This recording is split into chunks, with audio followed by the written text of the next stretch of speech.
Buenas tardes.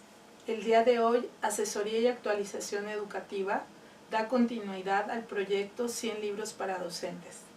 El libro es Fernando Savater, El valor de educar. En esta ocasión hemos decidido que este es un libro que queríamos compartir. Lo hacemos de manera conjunta porque Fernando Savater es un filósofo español que nos ha gustado desde que lo empezamos a conocer y por eso queremos platicar a ustedes sobre este libro en particular. Bien, El valor de educar se edita en 1997. Posteriormente ha tenido varias ediciones y entre ellas, lo recordarán muchos maestros, se nos regaló, se nos obsequió, puesto que efectivamente su contenido es de gran relevancia. Del mismo modo, para los maestros normalistas fue entregado a través de la Biblioteca para las Escuelas Normales y Biblioteca de Actualización para el Magisterio. Por lo tanto, este libro tuvo un gran tiraje y una gran demanda a nivel nacional. En el mismo documento, Fernando Savater señala que algunas de estas ideas fueron a petición de un sindicato mexicano vinculado a la educación. Por lo tanto, podemos entender el impacto que tiene este libro para los maestros. Y el libro inicia con algo muy significativo para el autor.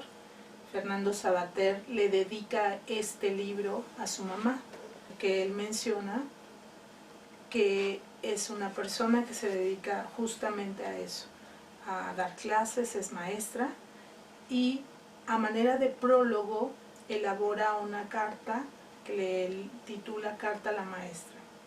En ella expresa unas de las tantas justificaciones de por qué el libro está dedicado a su mamá, pero menciono una primera idea y él señala que la mayoría o el gran porcentaje de educadores que hay en el mundo pues son del sexo femenino, por lo tanto esta carta está propuesta así como tal. En ella señala las características de por qué se da este texto, también menciona y justifica un poco cuál es el tenor y la manera de cómo va a abordar la educación. Esta es una mirada optimista de la educación, pero no solamente por querer ver bien las cosas referentes al valor de educar.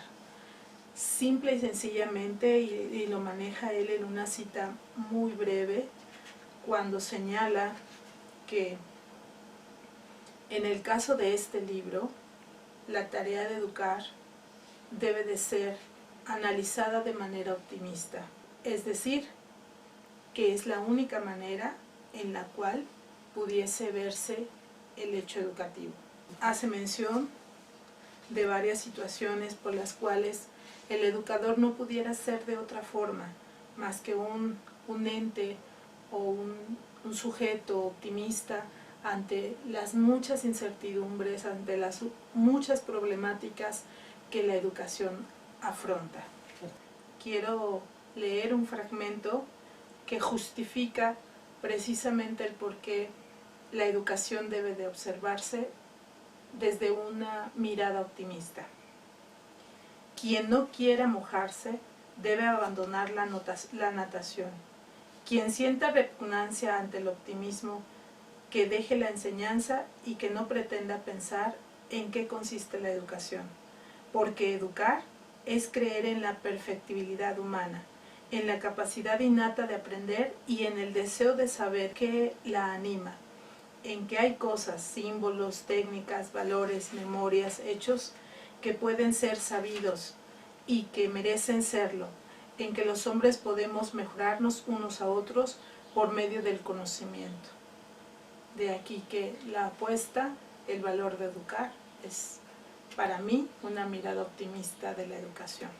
El capítulo 1 se titula El aprendizaje humano y tiene como referencia una cita de Graham Greene que señala que ser humano es también un deber. Dice Fernando Savater que los humanos nacemos siéndolo, pero no lo somos del todo, sino hasta después. ¿En qué consistirá esta sentencia que nos está mencionando? Más adelante señala que hay un término que es neotenia, que significa plasticidad o disponibilidad juvenil. Este concepto los pedagogos lo conocen también como educabilidad. También implica una trama de relaciones necesarias con otros seres humanos. Por lo tanto, somos individuos, pero tenemos que vivir y convivir en sociedad. Señala Savater, el niño pasa por 2 gestaciones, la primera en el útero materno según determinismos biológicos y la segunda en la matriz social en que se cría, sometido a variadísimas determinaciones simbólicas. El lenguaje es la primera de todas y a usos rituales y técnicos propios de la cultura. Por lo tanto, ser humano consiste en la vocación de compartir lo que ya sabemos entre todos, enseñando a los recién llegados al grupo, es decir, los recién nacidos que se incorporan a la familia y luego a la sociedad, cuanto deben de conocer para hacerse socialmente válidos. Enseñar es siempre enseñar al que no sabe, y quien no indaga, constata y deplora la ignorancia ajena no puede ser un maestro, por mucho que sepa. Enseguida nos pone otra frase para que reflexionemos.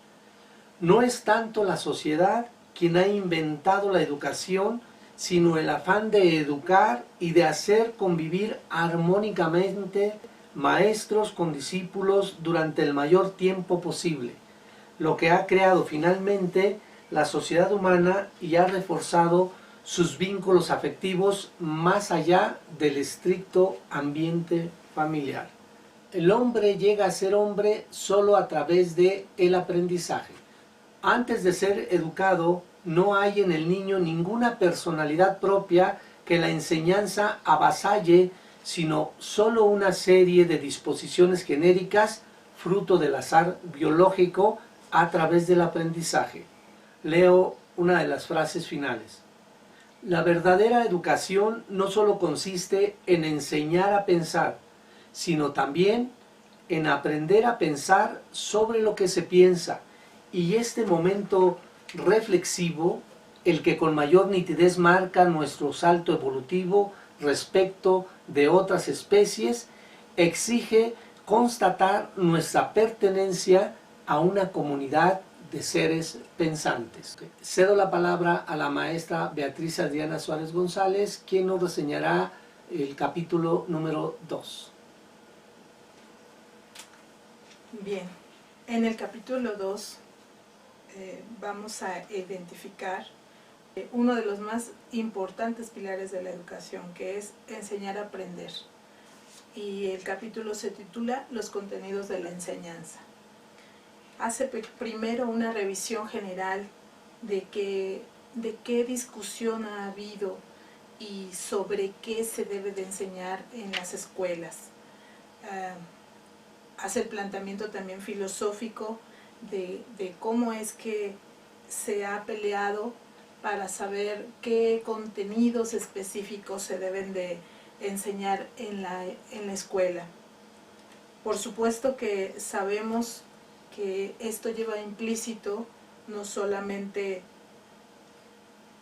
los temas o la currícula, sino que además, y él hace un señalamiento importante con referencia al currículum oculto, es decir, las intenciones que van detrás de los temas que se abordan en educación. Es importante, independientemente de los contenidos educativos, que el alumno y que en la escuela se enseñe a aprender. Esta habilidad debe de ser indistinta y debe de superar cualquier contenido. El alumno tendrá la capacidad de aprender cualquier contenido si éste es capaz de aprender por sí solo. Y esta es una de las cualidades justamente que Sabater rescata de primera mano, porque los pilares de la educación se fueron dando paralelamente un poco en fechas a este texto que él nos muestra. Voy a mencionar solo dos aspectos que para mí me resultan muy significativos en este capítulo. El primero es educación, instrucción, numerosos conocimientos cerrados o abiertos, estrictamente funcionales o generosamente creativos, las asignaturas que la escuela actual han de transmitir se multiplican y subdividen hasta el punto mismo de lo abrumador. Y además se habla de un currículum oculto, es decir, de objetivos más o menos vergonzantes que subyacen a las prácticas educativas y que se transmiten sin hacerse explícitos por la propia estructura jerárquica de la institución. Rico por sí solo y posteriormente nos señala el reconocimiento de lo humano por lo humano es un imperativo en la vía de maduración personal de cada uno de los individuos. Es decir, que independientemente de los contenidos, lo más importante que se debe rescatar es aquello que hace humano al humano.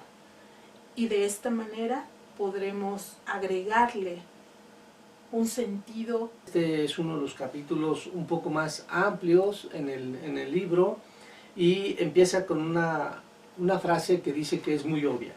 Los niños siempre han pasado mucho más tiempo fuera de la escuela que dentro, sobre todo en sus primeros años. Antes de ponerse en contacto con sus maestros, ya han experimentado ampliamente la influencia educativa de su entorno familiar y de su medio social. En la familia, el niño aprende, o lo pone un poco en duda, debería de aprender, aptitudes tan fundamentales como hablar, asearse, vestirse, obedecer a los mayores, proteger a los más pequeños, compartir alimentos y otros dones con quienes le rodean, participar también en juegos colectivos, respetando las reglas, los momentos, rezar a los dioses si se tiene alguna religión específica, y distinguir el nivel primario de lo que está bien, de lo que está, según las pautas de la comunidad donde viva, mal. En estas ideas, Fernando Sabater nos está diciendo qué tan importante es que la familia eduque antes que lleguen los alumnos a la escuela. Cuando como maestros nos corresponde atenderlos, por supuesto que damos por entendido de que los alumnos ya traen esas normas, esos códigos de convivencia y de conocimientos sobre lo general. Nos corresponderá en la escuela incrementar ese conjunto de conocimientos y también fomentar en ellos otras reglas, otras formas de ir aprendiendo por mutuo propio a lo largo de la vida. Nos pone una cita de Juan Carlos Tedesco, un pedagogo muy conocido, un teórico que muchos hemos utilizado para nuestras clases. Los docentes perciben este fenómeno cotidianamente y una de sus quejas más frecuentes es que los niños acceden a la escuela con un núcleo básico de socialización insuficiente para encarar con éxito la tarea de aprendizaje. Para decirlo muy esquemáticamente, cuando la familia socializaba, la escuela podía ocuparse de enseñar. Ahora que la familia no cubre plenamente su papel socializador, la escuela no solo no puede efectuar su tarea específica con la tarea del pasado, sino que comienza a ser objeto de nuevas demandas para las cuales no está preparada. Recordemos que la sociedad y los maestros hemos dejado que eso suceda, le encarga al maestro y a la escuela otras tareas que anteriormente no venía ejerciendo. Aquí Juan Carlos Tedesco nos aclara muy bien a cuáles se refiere. Especialmente a la tarea que tenemos los docentes de enseñar y acompañar a los alumnos en sus procesos de aprendizaje. Algunos otros tópicos dentro del ambiente familiar que nos impiden cumplir con la tarea de los docentes. Uno de esos es que cuanto menos padres quieren ser los padres, más paternalistas exigen que el Estado lo sea. O sea, si el papá o la mamá en familia no quieren cumplir con su función, lo que quieren es exigir que el Estado, y en este caso a través de la escuela y los docentes, cumplamos con esas tareas que les correspondían a ellos. El otro tema es la incursión de la televisión a la familia. Todos lo sabemos, como docentes, es una competencia a veces desleal que tenemos para lo que hacemos en el aula o en la escuela. Señala Sabater: la televisión rompe con ciertos tabúes y con generoso embarullamiento lo cuenta todo.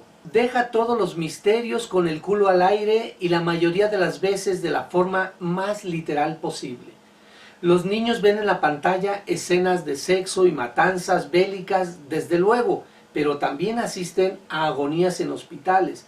Se enteran de que los políticos mienten y estafan, o de que otras personas se burlan de cuánto a sus padres les dicen que hay que venerar. Además, para ver la televisión no hace falta aprendizaje alguno especializado. Se acabó entonces la trabajosa barrera que la alfabetización imponía ante los contenidos de los libros. Los alumnos ya traen muchos, entre comillas, conocimientos, y el maestro lo que tiene que hacer es cómo ayudar a entender ese conjunto de conocimientos que ya trae, sumados a los que le vamos a ir proporcionando en el aula o en la escuela. Señalo otro fragmento que dice: el maestro antes podía jugar con la curiosidad de los alumnos, deseosos de llegar a penetrar en misterios que aún les estaban vedados y dispuestos para ello a pagar el peaje de sabores instrumentales de adquisición, a menudo trabajosos. Pero ahora los niños llegan ya hartos de 1000 noticias y visiones variopintas que no les ha costado nada adquirir, que han recibido a veces hasta sin querer. El maestro tiene que ayudarles a organizar esa información, combatirla y en parte a brindarles herramientas cognitivas para hacerla provechosa o por lo menos dañina. Nada más un pequeño acotamiento referente al capítulo 3 y referente a la cita que nos acaba de mencionar en relación a la televisión.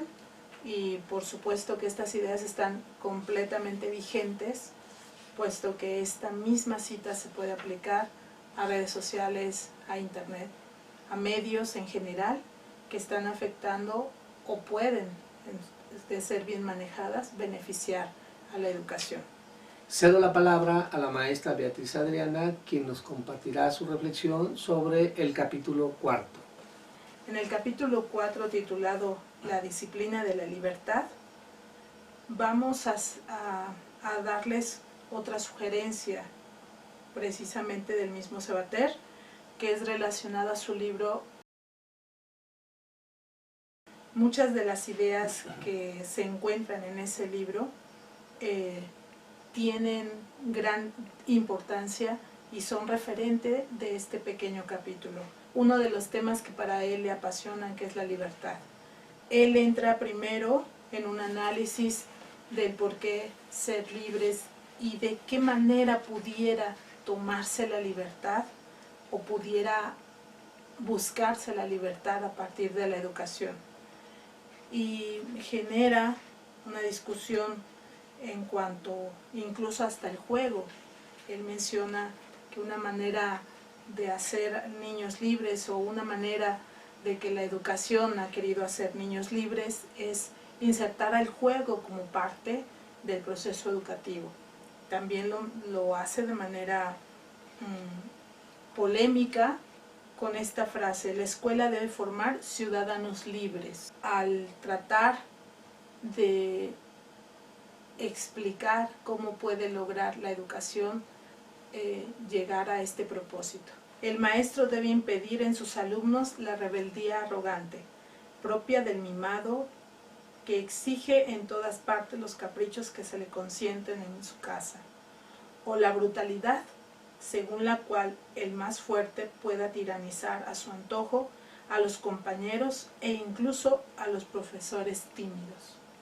Con esta cita nos podemos dar cuenta que es uno de los aspectos que debemos de tener mucho cuidado los docentes, justamente por eso, porque la libertad con la que nosotros impartimos nuestra cátedra en ocasiones se contrapone con lo que desafortunadamente en casa se tiene como concepto de libertad.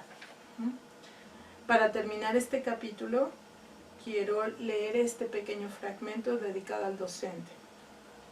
El profesor no solo ni quizá principalmente enseña con sus meros conocimientos científicos, sino con el arte persuasivo de su ascendiente sobre quienes le atienden.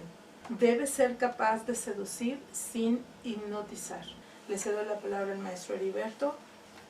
Bien, pues gracias. Vamos a continuar con el capítulo Hacia una humanidad sin humanidades, que es una de las preguntas que se hace Fernando Sabater con respecto a cuál es la función que tiene la educación en la sociedad. Y nos plantea una pregunta esencial que debemos de reflexionar los docentes. Dice: ¿por qué las materias docentes, sean cuales fueren, son demasiado a menudo enseñadas de una manera, por decirlo suavemente, ineficaz, que agobia sin ilustrar y que expulsa del conocimiento en lugar de atraer hacia él? Por lo tanto, resumo este capítulo en el siguiente fragmento. Aprender a discutir, a refutar y a justificar lo que se piensa es parte irrenunciable de cualquier educación que aspire a título de humanista. Para ello no basta saber expresarse con claridad y precisión, aunque sea primordial tanto por escrito como oralmente. Los maestros lo sabemos eso muy bien. Y someterse a las mismas exigencias de inteligibilidad que se piden a los otros, sino que también hay que desarrollar la facultad de escuchar lo que se propone en el palenque discursivo. No se trata de patentar una comunidad de autistas celosamente clausurados en sus respetables opiniones propias, sino de propiciar la disposición a participar lealmente en coloquios razonables y buscar en común una verdad que no tenga dueño y que procure no hacer esclavos. Desde luego, tal disposición debe encontrar su primer ejemplo en la propia actitud del maestro, firme en lo que sabe, pero dispuesto a debatirlo e incluso modificarlo en el transcurso de cada clase con ayuda de sus pupilos. Debe ser una de sus principales tareas fomentar el espíritu crítico sin hacer concesiones al simple afán de llevar la contraria. Por otra parte, tan propio y estimulantemente lúdico en la edad adolescente. También es sano que el profesor no se adelante a los adolescentes en celo subversivo, enseñándoles la refutación de cosas que aún no ha mostrado bajo su aspecto positivo. Por ejemplo, aproximarse al arte moderno empezando por la rapiña de los marchantes y el esnobismo de los coleccionistas, o exponer las doctrinas filosóficas a partir de sus errores. Hay profesores tan inconformistas que no se conforman con ser solo profesores y quieren también ocupar el papel de jóvenes rebeldes, en lugar de dejarles, por lo menos, esa iniciativa a sus alumnos. Recuerden que estamos hablando aquí de lo que es la humanidad. Sabater dice que algunos filósofos se mofarían de cuando hablamos de humanidades. Para ellos existe una sola humanidad. Para continuar con el capítulo 6, le cedo la palabra a la maestra Beatriz Adriana. Bien, y en este capítulo que ustedes revisarán muy a fondo y que encontrarán muchas similitudes con lo que actualmente nos está ocurriendo como planeta, como especie humana, Les dejo solamente 2 ideas que para mí son de las que más podemos rescatar en este momento. Una vía universalizadora de la educación consiste en ayudar a cada persona a volver a sus raíces. Luego Sabater menciona que efectivamente los seres humanos somos como eso, como una planta, y que todos tenemos diferente follaje, diferente tronco, somos de diferente especie, pero una de las cosas en las cuales tenemos algo en común es la raíz. Y al respecto menciona lo siguiente: en el caso de los humanos es muy semejante. Nuestras raíces más propias, las que nos distinguen de los otros animales, son el uso del lenguaje y de los símbolos, la disposición racional, el recuerdo del pasado y la previsión del futuro, la conciencia de la muerte, el sentido del humor, etc. En una palabra, aquello que nos hace semejantes y que nunca falta donde hay hombres, lo que ningún grupo, cultura o individuo puede reclamar como exclusiva, ni excluyentemente propio. Lo que tenemos en común es el universalista, el que vuelve sobre las profundas raíces que nos hacen comúnmente humanos, mientras que los nacionalistas, etnicistas y particularistas, varios, siempre van de rama en rama, haciendo monerías y buscando distingos. Sin raíces, las plantas mueren inmediatamente.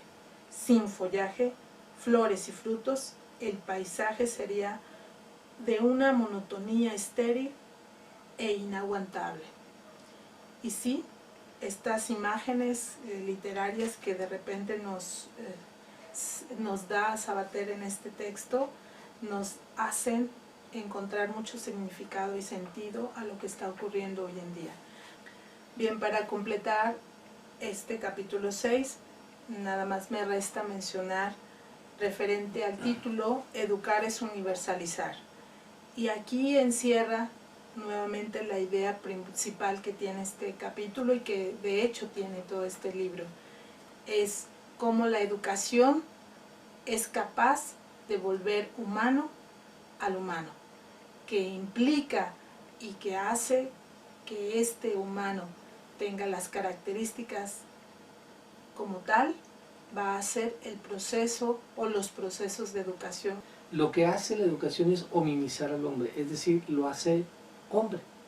Hace que el nuevo ser que ya nació en una familia se inserte en una sociedad a partir del lenguaje, de los símbolos, de la historia. Después del 6º capítulo aparece una carta a la ministra de Educación donde le da a conocer ciertas inquietudes que existen con respecto a la educación y a la política educativa, porque finalmente lo que está haciendo es algunos señalamientos de qué es lo que tiene que hacer el Estado como organizador del sistema educativo para que los alumnos logren los aprendizajes, pero para que también los maestros cumplan bien con esa función que les tiene encargada la sociedad. Es una carta interesante, él lo señala, no conoce a la ministra de Educación en España, sin embargo se atreve a hacerle esta carta como un conjunto de señalamientos que han surgido a partir de su reflexión, del análisis y de la búsqueda de diferentes autores que hablan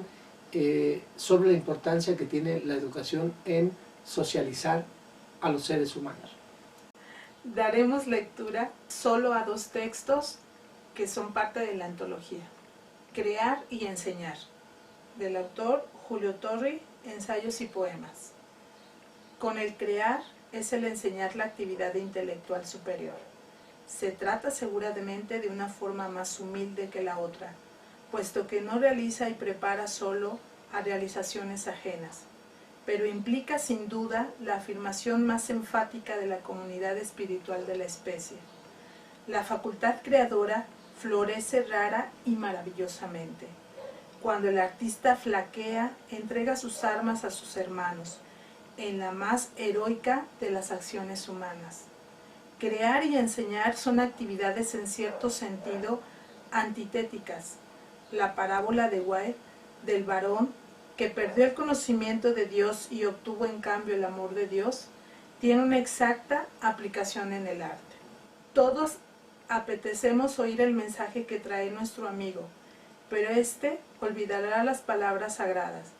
Si se sienta a nuestra mesa, comparte nuestros juegos y se contamina de nuestra baja humanidad, en vez de recluirse en una alta torre de individualismo y extravagancia, en cambio, de las voces misteriosas cuyo eco no recogió, ofrecerá a la especie un rudo sacrificio.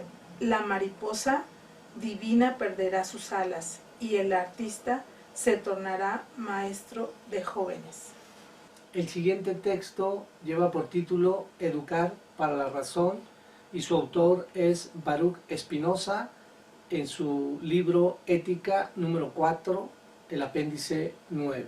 Nada puede concordar mejor con la naturaleza de una cosa que los demás individuos de su especie. Por tanto, nada hay que sea más útil al hombre, en orden a la conservación de su ser y el disfrute de una vida racional, que un hombre que se guíe por la razón. Además, dado que entre las cosas singulares no conocemos nada más excelente que un hombre guiado por la razón, nadie puede probar cuánto vale su habilidad y talento mejor que educando a los hombres de tal modo que acaben por vivir bajo el propio imperio de la razón. Bien, vamos a platicar un poco sobre este autor que hemos comentado, que se llama Fernando Savater, filósofo español que ha impactado mucho, sobre todo el que ha recuperado la filosofía, sobre todo para los jóvenes. Lo primero que quiero preguntarte es qué ha sido para ti o cómo te acercaste a Fernando Savater. Bien, Fernando Savater para mí fue un referente, el primer referente que tuve en relación a la filosofía, pero de esta lectura voluntaria, de esta lectura que se hace por agrado. Por lo tanto, tuve la oportunidad de acercarme a varios de sus textos, y lo principal que me agradó de Fernando Savater en esos textos fue justamente el manejo del lenguaje. Él baja la filosofía de manera más sencilla, o al menos para mi comprensión, un poco más sencilla, y pude entender uno de los conceptos que fue el primer texto que yo leí de él, que es la ética. El texto Ética para Amador, no solamente yo lo pude leer y pude hacer un análisis, y gracias a eso adquirí el gusto por Fernando Savater, sino además en aquella ocasión yo era maestra de primaria, les acerqué ese libro a alumnos de primaria y ellos también les agradó, y para mí eso tuvo mucho significado en relación al impacto que puede tener la filosofía incluso hasta para niños. Bien, yo creo que Fernando Savater, por supuesto, es un hombre claro en la expresión de sus ideas, sencillo, fresco, y vino a renovar un poco la filosofía pesada de los grandes como Hegel, como Platón, como Aristóteles, como Spinoza, como tantos otros, que tuvimos que verlo quizás en el bachillerato de una manera muy ortodoxa y pesada. Entonces creo que Fernando Savater vino a renovar ese lenguaje. Se dice, por supuesto, que él es el único filósofo que vive de sus libros sobre filosofía, mientras que los otros pues, generalmente no vivieron como tal, ¿no? Él tiene además esa estrategia de venta y de publicidad, de dar conferencias, de acercarse sobre todo con jóvenes y tratar temas actuales, que les interesen, en donde puedan además participar no en qué dice el autor del cual están hablando, sino qué sienten con respecto a ese tema que está tratando el filósofo abordado.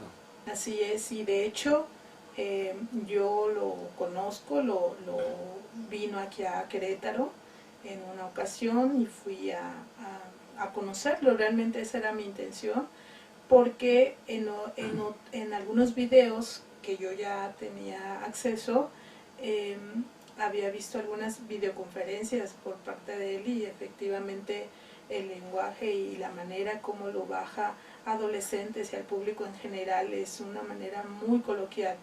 Y además es muy bonachón, es una persona, ya cuando la conocí directamente, es una persona muy simpática, regularmente quiere hacer reír a su público, 2 que 3 ocasiones cuando está en la conferencia se sale del tema para mencionar algún chascarrillo, alguna anécdota, pero le encanta que la gente que está, sus seguidores, pues tengan esta parte que creo que tiene mucho que ver con los textos y los temas que él aborda, con las situaciones que lo hacen, que nos hacen humanos, con las situaciones que deben de prevalecer en una persona, como es el humor, como es la empatía con nosotros, como es el poder relacionarse de manera mucho más ligera y más amena.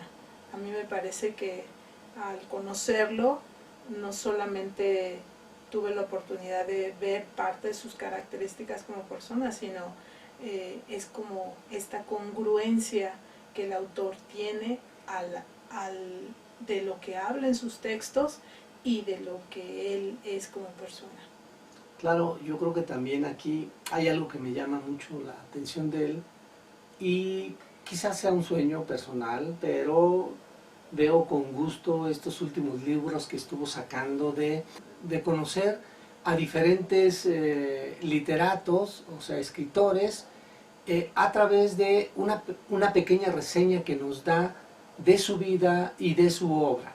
Pero también algo bien importante, en ese paseo que hizo por diferentes partes del mundo para conocer los lugares con genio, que son esos espacios donde estos escritores, filósofos, pensadores, vivieron, dónde nacieron, cómo era esa comunidad, esa colonia, esa pequeña ciudad o pueblo donde nacieron y convivieron en sus inicios, y también en cómo les ayudaron a desarrollarse más ampliamente. Entonces eso me gusta porque nos acerca a quién es ese hombre o mujer que ha trascendido en las ideas, que nos ha mostrado desde su arte o su disciplina científica algo nuevo en lo cual podemos estar generalmente de acuerdo. Entonces estos libros me parecieron muy significativos, además de que fueron también una serie de videos en donde nos mostraba en ese andar por esos lugares quiénes fueron esos hombres que nos impactaron en la adolescencia, en la juventud y ahorita en la edad adulta. Con respecto al trabajo o a las ideas que hay hacia los maestros, ¿cómo ves este impacto que puede seguir teniendo Fernando Savater si releyéramos los docentes este tipo de obras, sobre todo El valor de educar? Yo creo que una cualidad que tienen sus textos justamente es esa. Son totalmente atemporales y en el caso del valor de educar tiene todavía una situación muy rica que falta porque los maestros la vuelvan y la revisen. Nos damos cuenta de esencias, es decir, él habla y hace uso de temas esenciales para el docente. Son cosas que están ahí, pueden cambiar ciertos tecnicismos, pueden cambiar ciertas estrategias, pero la filosofía, esta esencia que todo docente tiene, el por qué está frente a grupo, el por qué tiene y quiere todavía seguir empeñado en darle a aquel que no conoce o a aquel que no sabe, ayudarle a lograr y a sobrepasar aquello que no puede hacer. Me parece que son de las cosas más esenciales que tiene el texto. Sí, debiéramos de volverlo a leer, sí debiéramos de volver a entrar y a recordarnos muchas cosas, incluso que están ahí y que los docentes las tenemos siempre. Estos valores humanos que hacen de la educación un ejercicio humanista, que hacen de la educación una intención humanista, y creo que esa es de las principales cosas que nos deja este texto y que todos los maestros debiéramos de recordar.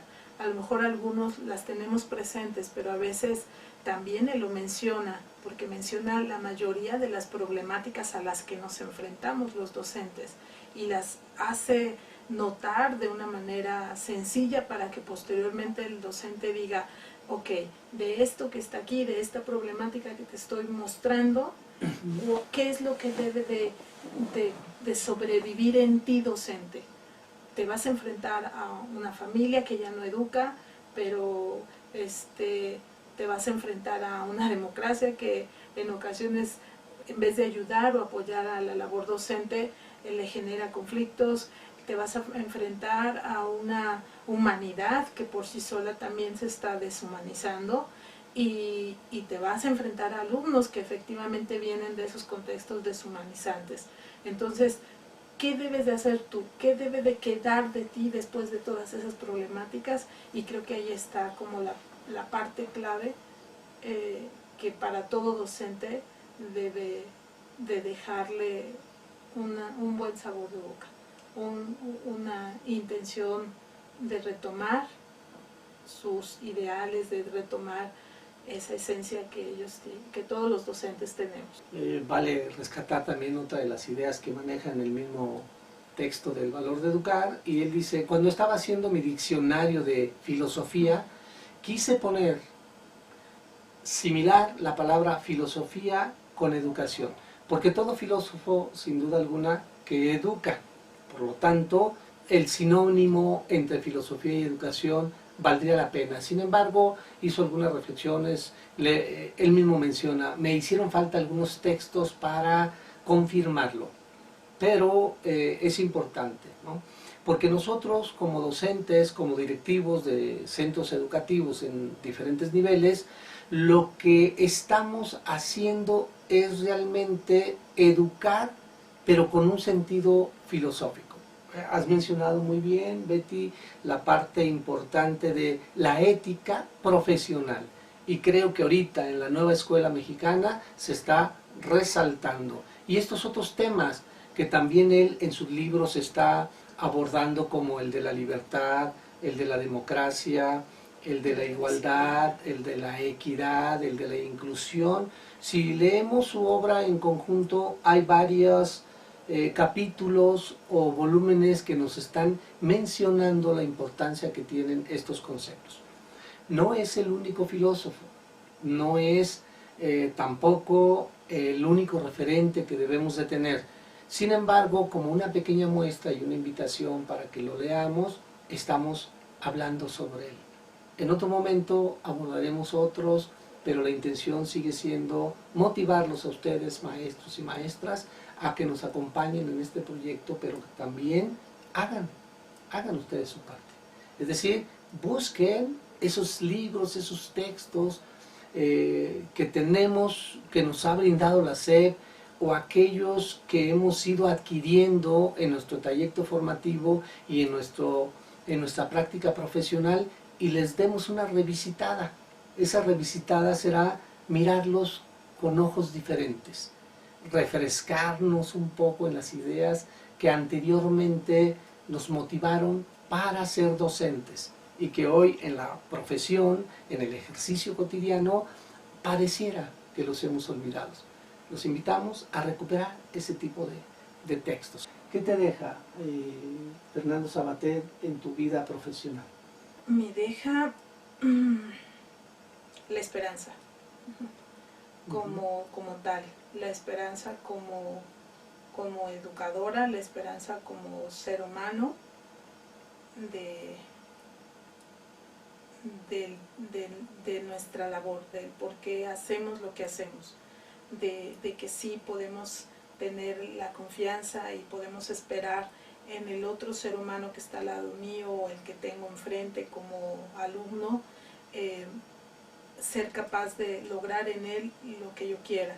Pero también la esperanza de este otro que toma decisiones en una escuela, o del padre de familia que tiene que llevar a su hijo o que atiende a su hijo, es en múltiples espacios, es poder tener esperanza de esa situación, de que la labor docente, el educador, el maestro que está frente a un grupo, mientras que tenga esa esperanza del otro ser humano, llámese papá, alumno, compañero y demás, si lo ve como tal y tiene estos valores que Fernando Savater baja de manera coloquial y sencilla en todos sus textos, creo que la esperanza de poder educar y de seguir educando se mantiene en firme. Como maestro, por supuesto que todos los días me levanto con optimismo porque sé que tengo una gran labor en la sociedad, porque sé que mi trabajo es valioso, que es importante, que es transformador. El ánimo, la disposición, el carácter que tengo al inicio del día, aunque se vea mermado durante la jornada, creo que debe de prevalecer este principio de ser felices en aquello que nos gusta hacer y para lo cual estudiamos. Ser docente es una actividad valiosa, es importante, es trascendente. No menospreciamos y no quitamos todos los sinsabores que se van acumulando durante el día, pero debe de prevalecer este optimismo, porque estamos siendo constructores de transformar una sociedad en algo mejor a lo que tenemos. La educación siempre va a ser una esperanza en que no estamos tan a gusto como somos en este momento, pero que gracias al trabajo que vamos a hacer el día de hoy o el día de mañana o en los siguientes años, va a ayudar a transformar a esta sociedad, a hacernos más hombres, a humanizar a esta especie que hoy necesitamos más unos de otros en reconocernos como seres valiosos en este mundo y que tenemos que estarnos acompañando en un trabajo colaborativo, en un trabajo de participación social. Los invitamos de nuevo a leer a Fernando Savater. Gracias por acompañarnos en este proyecto 100 libros para los maestros, con la intención de fomentar una cultura para el magisterio. Maestros, directivos, personal que estamos interesados en la educación, les invitamos a seguir con este proyecto. Dejaremos para su consulta el libro en extenso para que quien no lo tenga lo pueda bajar y leer. La invitación es compartir estas lecturas con ustedes. Asesoría y actualización educativa intenta de diferentes modos que los maestros estemos vigentes en aquello que sabemos y en aquello que tenemos que saber. Bien, les agradecemos a todos, ojalá y continúen siguiéndonos en este pequeño proyecto. Fernando Savater sin duda debe de ser uno de sus favoritos para los que nos dedicamos a la docencia, o por lo menos un referente.